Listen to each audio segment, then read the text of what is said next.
Bismillahirrahmanirrahim. Alhamdulillahirabbil alamin. Wa bihi nasta'in wa ala umuri dunya waddin wa ala alihi washabihi ajma'in amma ba'd. Anak-anakku sekalian, gimana kabarnya? Mudah-mudahan semuanya sehat walafiat. Bertemu lagi dengan Bapak di dalam pelajaran pendidikan agama Islam. Di sini Bapak akan menjelaskan tentang khutbah, tabligh dan dakwah. Kemarin kita semuanya sudah membahas secara secara garis besar. Mungkin di sini Bapak akan menjelaskan lagi supaya kalian lebih paham apa materi yang sekarang ini ya.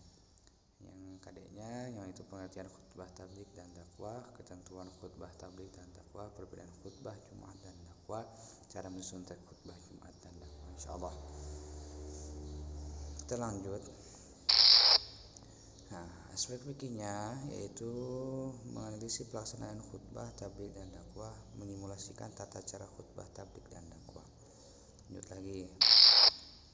Di sini kita semuanya harus mengerti apa sih pengertian khutbah, tabligh dan dakwah. Sekali lagi nih, pengertian khutbah, tabligh dan dakwah itu ada perbedaan masing-masing ya di dalam penjelasannya. Khutbah contohnya, kata khutbah yang artinya pidato atau ceramah yang isinya tentang keagamaan. Jadi khutbah itu yang mana isinya tentang keagamaan. Jadi kalau misalkan khutbah ya isinya bukan tentang keagamaan, tentang ketakwaan kepada Allah Subhanahu wa taala, maka itu bukan dinamakan dengan khutbah. Khutbah yang disyariatkan Islam adalah khutbah Jumat, khutbah Idul Fitri, khutbah Idul Adha, khutbah sholat gerhana bulan atau kusuf dan gerhana matahari kusuf, khutbah pada sholat minta hujan istisqa, khutbah nikah dan khutbah tatkala wukuf di Arafah. Ini merupakan khutbah-khutbah yang disyariatkan Islam. Khutbah sholat 2 hari raya, sholat istisqa, sholat 2 gerhana pada dasarnya sama dengan khutbah sholat Jumat. Sama ya, 2 kali khutbah. Nanti akan menjelaskan ke depannya. Tabligh, ya ini tabligh nih. Kata tablighnya menyampaikan Islam. Tabligh adalah menyampaikan ajaran-ajaran Islam yang diterima dari Allah Subhanahu wa taala kepada umat manusia agar dijadikan pedoman hidup supaya memperoleh kebahagiaan di dunia dan di akhirat. Ulangi lagi. Jadi kata tabligh artinya menyampaikan, itu ya. Menurut garis besarnya, menurut bahasanya itu menyampaikan. Menurut istilah, tabligh adalah menyampaikan ajaran-ajaran Islam yang diterima dari Allah Subhanahu wa taala kepada umat manusia agar dijadikan pedoman hidup supaya memperoleh kebahagiaan di dunia dan di akhirat. Paham artinya, Bu? Ya, paham tidak? Itu pengertian dari tabligh. Ulangi lagi supaya kalian lebih memahami apa pengertian tabligh, yaitu menyampaikan ajaran-ajaran Islam yang diterima dari Allah Subhanahu wa taala, yaitu melalui Al-Qur'an ya dan Al-Hadis kepada umat manusia agar dijadikan pedoman hidup. Kalau misalkan kita mau selamat dunia dan akhirat, maka kita harus mempunyai pedoman hidup ya. Supaya apa? Supaya kita tidak celaka, supaya kita tidak mengalami yang dinamakan dengan kecelakaan dunia dan akhirat karena kita tidak punya pedoman ya, yaitu Al-Qur'an, supaya memperoleh kebahagiaan di dunia dan di akhirat. Tiada lain dan tiada bukan kunci kita, yaitu bahagia dunia dan akhirat. Sebagaimana doa yang sering kita panjatkan, Rabbana atina fid dunya hasanah wa fil akhirati hasanah wa qina adzabannar. Orang yang tabligh disebut mubaligh. Itu ada mubaligh datang ya, itu dinamakan dengan orang yang tablighnya, orang yang ceramahnya. Kalau laki-laki, kalau perempuan dinamakan dengan mubalighah. Itu ceramahnya, mubalighnya betul perempuan ya, dinamakan mubalighah. Lanjut.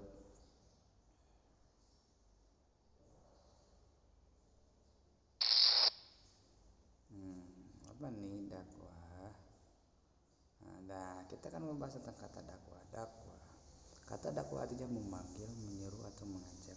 istilah syara, dakwah adalah kegiatan bersifat menyeru, mengajak dan memanggil orang untuk beriman dan taat kepada Allah Subhanahu wa taala, tentu akan meraih kesejahteraan di dunia dan di akhirat. Ini ulangi lagi Bapak. Kata dakwah artinya memanggil, menyeru, mengajak ya.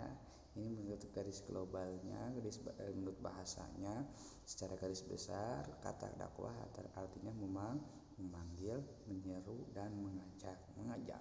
Yang apapun dakwah itu namakan. Tapi menurut yang dimaksud dengan istilah di sini ya, istilah syara, dakwah adalah kegiatan bersifat menyeru, mengajak dan memanggil orang untuk beriman dan taat kepada Allah Subhanahu wa taala, tentu akan meraih kesejahteraan di dunia dan di akhirat. Jadi mengajak ya, menyeru, memanggil, ayo kita sama-sama berjamaah di masjid.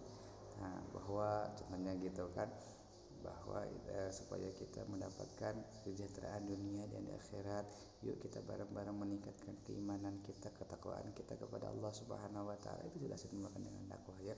Contoh lagi seperti kita berdakwah kepada siapa? Kepada orang tua kita. Contohnya orang tua kita malas pergi ke masjid. Bapak-bapak, nah langsung kamu teh dakwahin itu tuh ayah teh ingetin. Nah, ayah mengajak ayah, ayo kita bareng-bareng ke masjid, bareng-bareng kita melaksanakan sholat berjamaah di masjid supaya pahalanya berlipat ganda sampai 27 derajat aja. Kalau di rumahmu kan cuma satu pahalanya, itu juga kalau betul baca Fatihahnya lebih baik. Yuk kita bareng-bareng berjamaah itu gitu kan. Itu kalian sudah melaksanakan dakwah, itu mengajak gitu kan. Untuk mendekatkan diri kepada Allah, kepada siapapun, contoh kepada kakak, kepada adik, tetangga, teman, semuanya. Itu contoh ke teman, contohnya kita teman kita, sahabat kita teh melakukan kecurangan atau menyontek, kita langsung ingetin dakwah, gak boleh gitu, kelihatan sama kita kan itu perbuatan curang yang Allah murkai, nanti Allah tidak ridho. Jangan melakukan kecurangan, jangan melakukan kebohongan. Lebih baik kita jujur ya, walaupun hasil kita jelek, kita ingetin teman-teman kita ya. Apabila melaksanakan, maka kita sudah melaksanakan dakwah. Lanjut. Ketentuan khutbah. Tadi sini kita akan membahas tentang ketentuan khutbah, tabligh dan dakwah. Ketentuan khutbah Jumat. Syarat khatib Jumat nih ya, ini seperti para khatib ketika mau melaksanakan salat Jumat, ada khutbahnya yang harus ada syarat-syaratnya. Yang pertama memenuhi ajaran Islam. Ya, khutbah ini mengetahui syarat, rukun dan sunnah-sunnahnya. Jadi seorang khatib itu harus benar-benar mengetahui syarat, rukun dan sunnah-sunnahnya. Jadi nanti insyaallah ke depan kita akan membahas apa sih syarat, rukun dan sunnah-sunnahnya dalam berkhutbah. Yang ketiga, dapat membaca hamdalah, syahadat, sholawat, Al-Quran dan hadis dengan baik dan benar, sanggup, jelas dan mudah dipahami ketika berbicara. Ini ya khutbah Jumat, harus bisa membaca hamdalah, alhamdulillah, syahadu alla ilaha illallah, syahadat, terus sholawat, Allahumma sholli ala sayyidina Muhammad, terus baca Al-Quran dan hadis dengan baik dan benar. Selanjutnya, syaratnya khatib Jumat itu orang yang sudah balik, bertakwa kepada Allah. Jadi kalau orang yang belum balik, masih anak-anak contohnya, maka tidak sah melaksanakan sholat dan melaksanakan khutbah Jumat. Dia tidak pantas, tidak sah untuk jadi khatib. Terus bertakwa kepada Allah Subhanahu wa taala. Kalau misalkan seorang khatib itu selaku tukang maksiat, tidak bertakwa kepada Allah, maka tidak sah salat Jumatnya ya, otomatis ya. Yang ketiga, orang yang dipimpin terhormat, dihormati dan disegani. Syarat-syarat dua khutbah Jumat itu yang pertama nih, harus memenuhi syarat-syarat dua khutbah Jumat. Kalau tidak memenuhi, maka otomatis khutbahnya batal. Khatib suci dari hadas dan najis, tertutup aurat. Kalau misalkan ada khatib yang tidak suci dari hadas ya, maka otomatis dia batal ya. Dia batal khutbahnya dan bisa-bisa dia. Dan seorang khatib itu harus benar-benar ya, karena seorang khatib itu, seorang imam itu nanti akan dipertanggungjawabkan oleh Allah Subhanahu wa taala. Lumayan cukup berat tanggung jawab seorang khatib, seorang imam. Kedua khatib dilaksanakan sesudah matahari tergelincir, yaitu sudah sholat waktu duhur, itu masuk ke duhur tergelincir. Karena dulu mah itu kan belum ada jam ya, waktunya itu menentukan waktu sholat itu dengan matahari. Nanti insya Allah sama bapak ditentukan ya kalau ada ke depannya waktu-waktu ketika matahari gitu kan. Jadi seperti itu, sudah matahari tergelincir maka bisa dilaksanakan dengan khutbah. Terus selanjutnya ketika khutbah khatib berdiri jika mampu ya. Maka diharuskan khatib berdiri kalau misalkan mampu ya. Selanjutnya khatib diucapkan dengan suara yang keras, jangan suara kerenyem-kerenyem atau dalam artian suara bisik-bisik, tapi harus dengan suara keras. Yang selanjutnya tertib dalam rukun-rukunnya maupun antara khutbah pertama dan kedua. Ya itu ya, jadi tertib, jadi berurutan rukun-rukunnya maupun antara khutbah pertama dan kedua. Yang selanjutnya ketika khatib khutbah jamaah harus mendengarkan ya. Kalian awas kalau misalkan kalian menjadi jamaah sholat Jumat maka kalian harus mendengarkan, nggak boleh nggak boleh ngobrol, nggak boleh main-main, apalagi kalian semuanya sampai tidak ya main-main gitu kan ketika khatib berkhutbah, maka itu kalian bisa batal sholat Jumatnya ya. Jadi Bapak ingatkan lagi, ketika kita mendengarkan, ketika kita sholat Jumat, maka tugas jamaah, tugas kalian itu mendengarkan ya, apa-apa yang dibicarakan, apa-apa yang dikhutbahkan oleh seorang khatib. Kalau misalkan kalian main-main tidak mendengarkan, apalagi ngobrol, maka kalian bisa batal itu sholat Jumatnya, maka kalian sudah berdosa kepada Allah Subhanahu wa Ta'ala. Jadi sekarang nggak boleh lagi ngobrol lagi, nggak boleh main-main lagi, tapi mendengarkan khatib ya berkhutbah. Nah ini rukun khutbah 12 menit, yaitu membaca hamdalah, membaca syahadat, membaca sholawat atas Nabi Muhammad SAW, berwasiat takwa kepada jamaah, membaca ayat Al-Quran pada salah satu dari dua khutbah, dan berdoa pada khutbah kedua. Ini ya rukun khutbah yang harus kita penuhi ya. Kalau misalkan kita mau menjadi khatib untuk kedepannya, mudah-mudahan ya.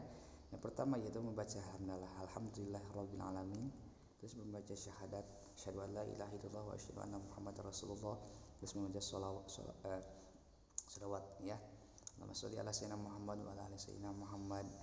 Terus berwasiat takwa ya ayyuhal hadirun usikum wa iyya bittaqwallah. Seperti itu.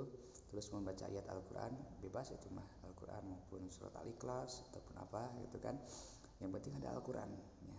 Terus berdoa kita pada khutbah kedua, mendoakan Allahumma fir lil mu'minina wal mu'minat wal muslimina wal muslimat ahya minkum wal amwat, seperti begitu ya, mendoakan itu khutbah kedua. Maka syarat khutbahnya jadi ya.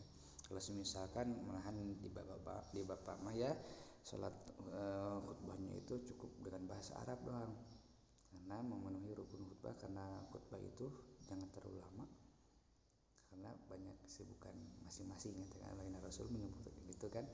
Nah ini cukup dengan cara rukun-rukunnya saja gitu kan, hamdalah, syahadat, sholawat, terus wasiat, pasti ingat ini wasiat, terus membaca ayat Al-Quran ini wajib, terus berdoa pada khutbah kedua ya. Tapi ini karena kebanyakan kita bermadhab Imam Syafi'i, maka ini rukun khutbah yang harus kita penuhi gitu kan, dilakukan. Tapi nanti insya Allah kedepannya Bapak akan membahas tentang rukun-rukun khutbah kalau misalkan madhab-madhab yang lain seperti madhab Imam Hanafi, Hambali.